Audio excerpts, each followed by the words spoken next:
Hello everyone, I'm Sara. I want to show you how I made a banana smoothie for myself. I'm taking some ice cubes in a blender. The colder the smoothie, the tastier it is. What makes the smoothie smooth? That is the frozen fruit. For that, I'm using frozen bananas. I'm taking one frozen banana.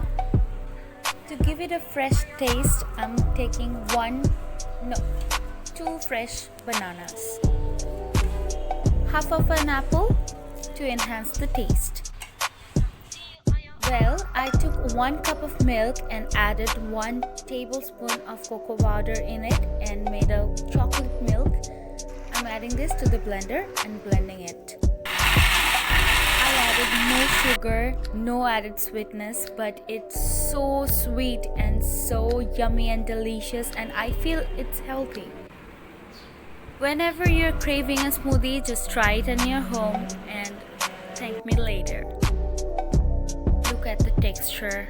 This is so yummy and so smooth. If you like this video, give this video a thumbs up and comment down below. Subscribe to our channel.